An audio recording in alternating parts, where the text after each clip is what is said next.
اسرائیل سے بڑی خبر ہے جہاں کہ یروشلم کے باہری علاقوں میں جنگلات میں شدید آگ لگی ہے۔ ایسی شدید آگ کہ 24 گھنٹے میں ہی ہزاروں لوگوں کو محفوظ مقامات پر جانے کے لیے مجبور ہونا پڑا۔ اس آگ کی زد میں آنے سے اب تک 13 لوگ زخمی ہو چکے ہیں۔ فی الحال شروعاتی طور پر جانکاری ابھی تک جو سامنے آ رہی ہے اس میں کسی کی موت کی خبر نہیں ہے۔ اسرائیل نے آگ پر قابو پانے کے لیے عالمی برادری سے مدد کی اپیل کر ڈالی ہے۔ یہ شدید آگ اسرائیل کے شہید سینکوں کے میموریل ڈے پہ لگی۔ لگاتار سامنے آ رہی آگ کی تصویروں میں مین روڈ 1 یروشلم سے تل ابیب ہائی وے پر آگ دہکتی دکھائی دے رہی ہے۔ آس پاس کی پہاڑیوں پر گھنا دھوئیں کا غبار نظر آ رہا ہے۔ کئی لوگ اپنی کاروں کو چھوڑ کر آگ کی لپٹوں سے دور بھاگتے ہوئے دیکھے گئے۔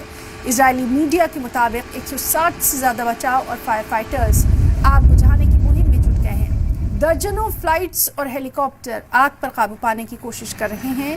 ملک کی سینا بھی کھوج اور بچاؤ آپریشن میں مدد کر رہی ہے۔ تیز ہواؤں کی وجہ سے مزید مشکلوں کا سامنا ہے۔ کئی ممالک نے اعلان کر دیا ہے کہ وہ اسرائیل میں لگی آگ کو بجھانے میں امداد کے لیے باقاعدہ پلین بھیج رہے ہیں۔ اسپین نے کہا کہ ان کا ملک آگ بجھانے میں مدد کے لیے 2 پلین روانہ کرے گا۔ ادھر فرانس نے بھی کچھ ایسا ہی اعلان کیا کہ وہ 1 پلین بھیجے گا۔ یوکرین تک نے کہا کہ وہ جنگل کی آگ سے لڑنے میں مدد کے لیے 1 پلین بھیجے گا۔ اسرائیل میں فائر بریگیڈ پلین بھیجنے والے پہلے ملک فرانس، رومانیہ، کروشیا، اٹلی اور اسپین ہیں۔ دیگر ممالک ہیلی کاپٹرز اور دوسری امداد بھیجیں گے۔ اس کے علاوہ اسرائیل اور بھی ملکوں کی مدد کا انتظار کر رہا ہے۔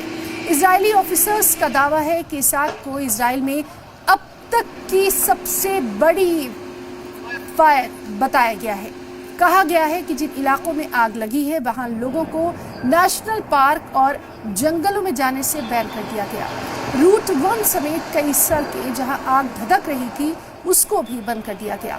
فائر اینڈ ریسکیو سروسز کے یروشلم ضلع کے کمانڈر شاملت فرائٹن نے کہا کہ یروشلم کی پہاڑیوں میں لگی آگ اس ملک میں اب تک کی بدترین آگ ہو سکتی ہے۔